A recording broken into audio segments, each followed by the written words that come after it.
આપણા સ્નેહી છે વૈદ અક્ષયભાઈ ધનેશચંદ્ર રાવલ, સુરેન્દ્રનગરના છે અને આપણા સંતોના ખાસ સ્નેહી. તમને જાણીને આનંદ થાય કે આ એવી એક વિરલ વ્યક્તિ છે કે એમણે પછી ઉંમર ઘણી નાની છે, 40 સમથિંગની ઉંમર છે, પણ 45થી વધારે એને એવોર્ડ મળેલા છે.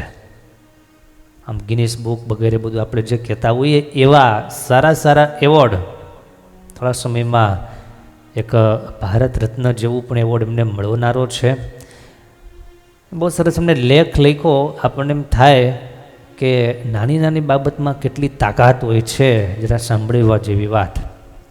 ઘણાને શરીરમાં માંસપેશી હોય એ જકળાઈ જતી હોય, નસોના પ્રશ્નો હોય, હાડકાના પ્રશ્નો હોય, શરીર જકળાઈ જતું હોય, અંગ છે એમ કડક થઈ જતું હોય, આવા ઘણા ઘણા પ્રશ્નો હોય. એના માટે લાખો રૂપિયાની દવાઓ કરીએ એના કરતાં સાવ મફત જેવી નહીં જેવી રકમમાં બહુ મોટો લાભ પ્રાપ્ત થાય. એમને વાત કરતા હતા કે 1.5 થી 2 લીટર 9 ગરમ પાણી લેવાનું, આપણા પગના તળિયા એમાં મૂકવાના હોય.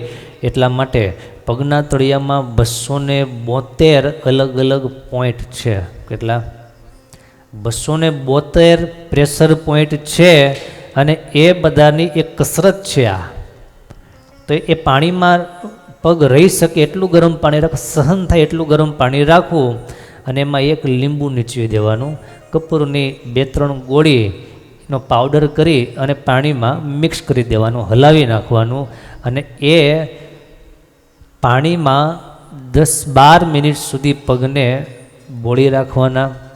શાંતિથી ભગવાનનું ભજન કરવાનું કે સારું વાંચન કરવાનું, સારા વિચાર કરવાના. આવી રીતે 12 મિનિટનો પ્રયોગ કરવામાં આવે તો થોડા જ સમયમાં સ્પષ્ટ અનુભવ માણસને પોતાને થાય કે નસો છૂટી પડવા લાગે. કારણ કે 272 પોઈન્ટ છે એ બધા પાણીમાં રહેલા છે. પાણીમાં રહેવાથી એ બધું એક લીંબુ અને કપૂર છે એના જે તત્વો છે શોષે છે, એની ગરમી મળે છે. એણે કરી અને ચેતાતંત્ર સાથે સંકળાયેલા આ આખા શરીરમાં એક કરંટ પહોંચે છે, પાવર પહોંચે છે અને તમામ નસ ફરીથી સક્રિય થવા લાગે છે. સંપૂર્ણ રીતે મુક્ત થવું હોય અને થાક લાગી ગયો, થાક ઉતારવો હોય તો આ વગેરે બધી જ બાબતોમાં આ બહુ કામ કરે એવું છે. સવારે સાંજે ગમે ત્યારે કરી શકાય. આનાથી પગમાં કળતર હોય એ બંધ થાય, નસ કોઈ દબાઈ ગઈ હોય તો એ પણ કડક થઈ ગઈ હોય તો એ પણ ખુલી જાય, માથાનો દુખાવો પણ આનાથી બંધ થાય. લોકોને માઇગ્રેનથી પીડાતા હોય છે તો માઇગ્રેનને પણ ઘણા અંશ સુધી કંટ્રોલ કરવામાં આ નાની એવી પ્રક્રિયા, નાનો એવો પ્રયોગ બહુ કારગત છે. સ્નાયુઓ સખત હોય, શરીર દ્વિખા કરતું હોય તો એ બધાને માટે આ નાનો એવો ઉપાય કરવા જેવો. આમાં કોઈ મોટી વાત છે કે આડઅસર નથી. જનરલી માણસો શરીર દુખે કે આવી પીડા થાય એટલે તરત શું કરે? પેન કિલર દવા ખાઈ લે. પેન કિલર એટલે કે પેન એટલે શું? દુખાવું, કિલર એટલે મારવું. પણ ખરેખર એ પેન કિલર નથી. એ દવાઓ પેન કિલર દવા નથી, પણ પેનને દબાવનારી માત્ર છે. એ થોડા સમય માટે શાંત રાખે, પોતાનો પાવર વાપરી દુખાવાને શાંત કરે, પણ એ થોડા જ સમય માટે ફરી પાછો દુખાવો વધી જાય અને પ્લસ એ પેન કિલરને કારણે શરીરમાં કિડની વગેરે ઘણું બધું ડેમેજ થાય, ઘણું બધું બગડે, શરીરમાં સારું થવા કરતાં વધારે નુકસાન થાય. માટે આવી પેનકિલરો બનતા સુધી બહુ ન વાપરવી. આપણા એકદમ સાદા સરળ અને ઋષિમુનિએ આપણને આપેલું આયુર્વેદ વિજ્ઞાન, એ આયુર્વેદ વિજ્ઞાનને આપણે ધ્યાનમાં લઈ એને સાથે રાખી અને પ્રયોગો કરવા. આમાં કોઈ આડઅસર ન થાય.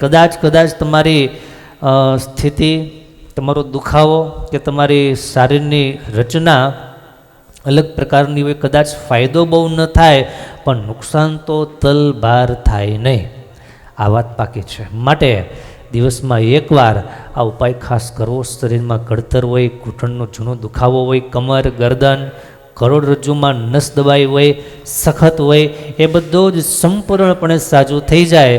અને એડીનો દુખાવો જેને બહુ રહેતો હોય, જૂની એડીનો દુખાવો બહુ રહેતો હોય, એ એડીનો દુખાવો પણ મટી જાય. ઘણા લોકોને આના સારા રિઝલ્ટ અને પરિણામ મળ્યા છે. પગમાં તિરાડ પડેલી હોય, ત્વચામાં ચામડી અમુક સુકાઈ જતી હોય તો એ પણ નરમ થાય છે અને ઘણી બધી બીમારીઓથી બચી શકાય.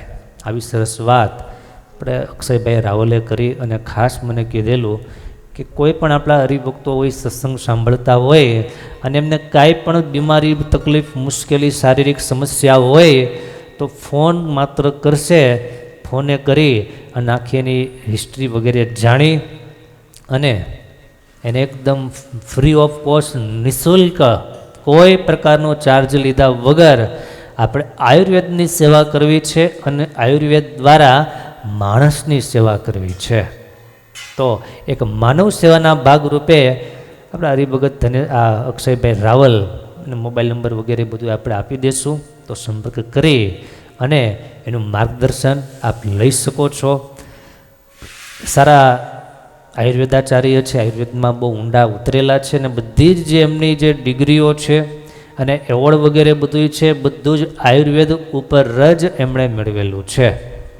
ઘણી મોટી એમની નામના છે, કીર્તિ છે. ભગવાને એને ઘણી બધી વિદ્યાઓ આપી છે.